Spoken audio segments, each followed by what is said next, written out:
C'est la partie corporate, et oui, cette vidéo est sponsorisée par Nanoleaf, une des références en matière d'éclairage connecté. Cette fois, Nanoleaf revient avec une nouvelle gamme d'éclairage innovante, les Nanoleaf Lines. Il s'agit de barres lumineuses rétroéclairées et RGB qui ont pour particularité d'être entièrement modulaires. Vous pouvez connecter les barres à volonté, en ajouter ou en retirer à la volée. Bon, perso, je suis un mec ennuyeux et j'aime que mon intérieur soit en accord avec ce trait de ma personnalité, donc j'ai fait une ligne simple qui vient surligner mon canapé, mais libre à vous de vraiment venir décorer votre pan de mur ou l'arrière de votre setup. Il y a certaines installations qui rendent vraiment très bien. En tout cas, les Lines se m'ont surpris par la qualité de leur éclairage. Ils ne fournissent pas juste une lueur d'appoint pour décorer un petit peu la pièce, mais ils font vraiment office d'éclairage avec une lumière douce mais puissante. Chaque barre possède deux zones qui peuvent adopter une couleur différente et qui sont bien sûr entièrement personnalisables, et Nanoleaf fournit une tonne de presets utilisables, histoire de faire varier un petit peu l'ambiance dans son appartement. Et cerise sur le gâteau, les Lines sont à la fois compatibles avec le Google Assistant, avec Amazon Alexa, avec SmartThings de Samsung, et bien entendu avec HomeKit et la technologie Thread. Je vous mets les liens du kit de démarrage et des extensions que vous pouvez installer pour vraiment personnaliser un maximum votre intérieur, et je remercie Nanoleaf. Personnellement, j'utilise quasi uniquement leur éclairage chez moi, donc écoutez, n'hésitez pas, et on revient à la vidéo.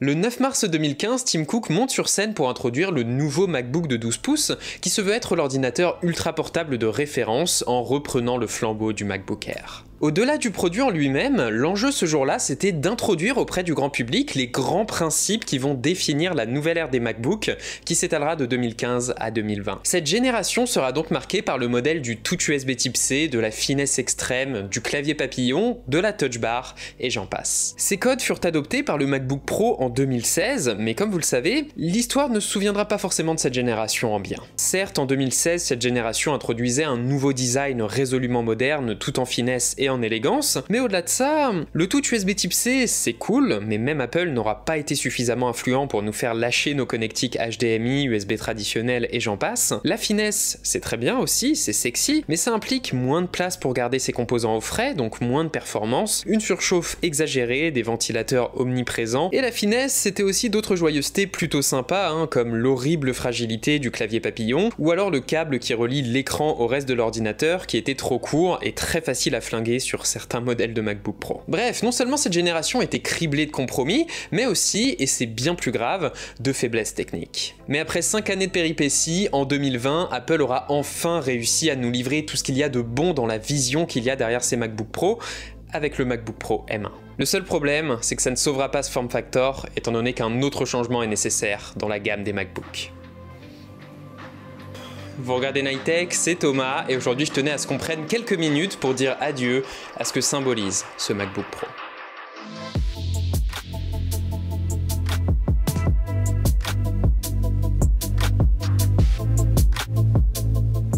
Laissez-moi commencer en vous avouant que si j'ai voulu faire cette vidéo, c'est parce que, même si ça fait quelques mois que j'utilise le MacBook Pro de 14 pouces et que j'en suis ravi vraiment, j'ai toujours pas réussi à me séparer de ce petit MacBook Pro M1. J'adore cette machine, pour la simple raison que c'est bien elle qui a réussi à redéfinir mes attentes en matière d'informatique personnelle. Il faut bien avoir en tête que jusqu'à l'arrivée de M1 sur un ordinateur portable, si tu voulais des perfs, il fallait des gros ventilateurs, si tu voulais l'autonomie et la finesse, il fallait des performances relativement modestes. Et c'est d'ailleurs bien sur ce paradigme que les MacBook Pro précédents s'étaient cassés les dents. A l'inverse, la puce M1, elle, a totalement explosé ce postulat, et encore aujourd'hui, si c'est vrai que AMD notamment propose des choses intéressantes, M1 c'est toujours clairement une des meilleures puces de laptop. Jouer à Dying Light en 900 pixels, tranquille. Éditer des vidéos en 4K pas trop gourmandes, aucun souci, même avec 8Go de RAM sur mon modèle. Éditer des photos sur Pixelmator, vraiment pas de problème, tous les outils répondent instantanément. Et faire du web design avec les outils habituels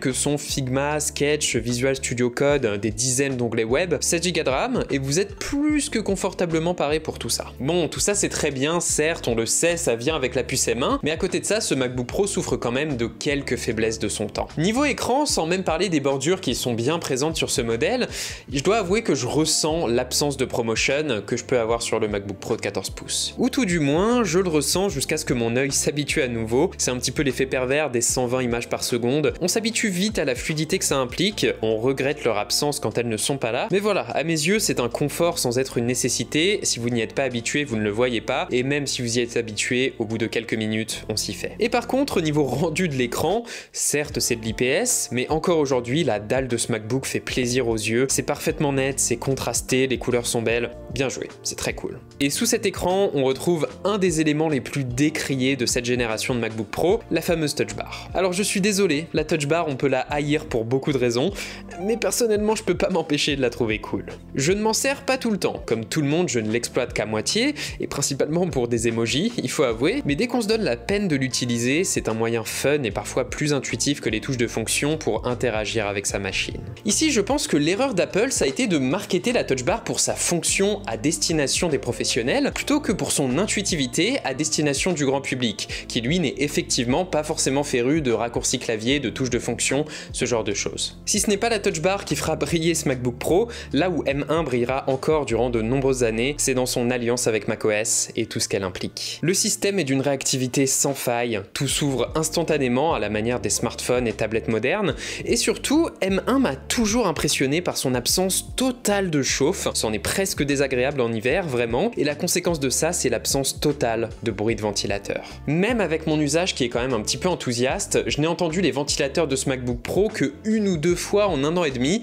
ce qui est vraiment un confort incroyable pour quiconque est habitué aux ventilateurs sous Intel. Et le plus dingue, c'est qu'en plus de ce silence, de ces performances, de cette réactivité, on a aussi droit à une autonomie qui est presque délirante. Apple annonçait 20 heures, plutôt autour de 12 ou 13 heures d'usage dans mon cas, contre entre 8 et 10 sur mon 14 pouces M1 Pro. Et en ajoutant à ça le form factor de ce MacBook avec des courbes légères, des tranches d'une finesse extrême et un profil épuré, ouais, c'est clairement un MacBook qu'il fait bon à voir sous le coude, et je pense qu'avec cette génération, Apple aura vraiment fini par réussir le format d'ordinateur professionnel ultra portable, pratique et transportable. Donc oui, ce MacBook Pro, tout comme son petit frère le R, sera encore pendant quelques années extrêmement pertinent dans ce qu'il propose. Mais au-delà de cette brique purement fonctionnelle, ce que je trouve vraiment beau avec ce MacBook Pro, c'est plutôt ce qu'il représente. Au-delà des différences habituelles qu'on s'attend à avoir d'une génération à l'autre, à savoir un écran un petit peu meilleur, plus de Hertz, plus de RAM, plus de performance, la vraie différence entre ce MacBook Pro de 13 pouces et son successeur de 14 pouces, c'est que le 14 pouces il est plutôt designé selon l'usage et le pragmatisme, quand le 13 pouces est designé selon un idéal. C'est vrai, dans l'idéal, même pour le travail, qui ne voudrait pas d'une machine qui soit à la fois fine, légère, endurante, silencieuse, durable, performante et élégante. Personne. C'est l'idéal justement. Et dans un monde idéal, oui, on utiliserait uniquement de l'USB type C pour tout, ce serait génial, et oui, la Touch Bar, si les logiciels se donnaient la peine de l'exploiter et les utilisateurs de l'adopter, c'est vrai que c'est à la fois fun et vecteur de praticité. Le truc c'est qu'en matière de design, de conception, s'il est effectivement possible de tendre vers un idéal, dans une certaine proportion, on ne peut pas totalement ignorer les principes qui nous sont dictés par l'usage et par la technique. Et justement, là où ce MacBook Pro M1 est très fort et ce qui me fait m'attacher à lui, c'est que il réussit à offrir suffisamment d'utilité pour qu'on soit prêt à accepter les compromis qu'il effectue au nom de l'idéal. On voit sa finesse du coin de l'œil, on apprécie sa légèreté en écrivant son script avec le MacBook sur les genoux, on apprécie le travail de précision qui a dû passer dans son assemblage et la qualité des matériaux qu'il compose. Ouais, il y a quelque chose de terriblement séduisant dans ce modèle et on a un vrai plaisir à l'utiliser, quitte à contourner ses quelques faiblesses. Parce que oui, si les errances des précédents modèles étaient difficiles à avaler, je veux bien le comprendre, avec M1, forcément la pilule passe beaucoup mieux. Donc oui, avec M1, on peut argumenter qu'Apple a enfin réussi à faire fonctionner ce form factor, ce design de MacBook Pro, quand bien même il partait sur les bases pas forcément très saines de l'idéalisme. Mais quelque part, peu importe, puisque le souci principal de ce form factor de MacBook Pro, c'est pas tant lui-même que ce qu'il implique pour la gamme de MacBook dans sa globalité. Pour ça, faut que je me retourne. Yep.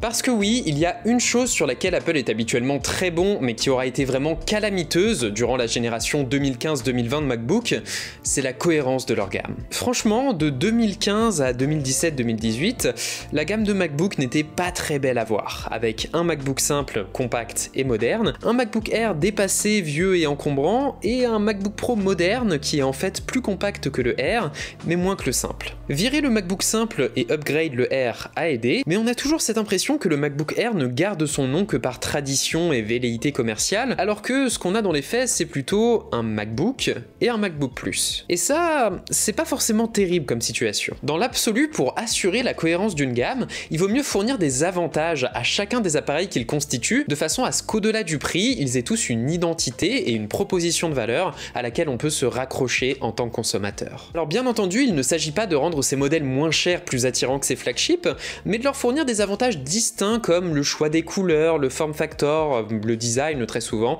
ce genre de choses. J'ai l'impression que c'est vers cette cohérence qu'Apple a envie de se diriger à nouveau, vu les quelques rumeurs qui atteignent nos oreilles à propos d'un MacBook Air M2. A priori, ce serait une machine vraiment plus fine, plus légère et colorée, à la fois plus sympathique et nettement moins encombrante que les nouveaux MacBook Pro, et qui devrait prendre le meilleur de ce qu'aura proposé la précédente génération de MacBook. Donc oui, on peut encore utiliser nos Mac M1, les apprécier pour ce qu'ils sont, parce que encore aujourd'hui et pendant longtemps, ils auront de grandes forces, mais personnellement, j'ai simplement hâte de découvrir ce que l'avenir nous réserve pour la future gamme de MacBook, et j'espère que c'est quelque chose que j'aurai la chance de pouvoir partager avec vous. Voilà, c'était Nightech, c'était Thomas, j'espère que cette petite vidéo qui marque la fin de mon traitement des Mac M1 vous aura plu, j'espère que ça vous aura éventuellement aidé, et puis si c'est le cas, vous savez quoi faire, le j'aime, le commentaire, l'abonnement et le partage, n'hésitez pas à me suivre sur Instagram, je suis en train d'essayer de développer un peu le truc, donc ça me fait super plaisir de voir qu'il y en a déjà beaucoup parmi vous dessus, et moi je vous dis à la prochaine tout simplement. Allez, à jeudi prochain.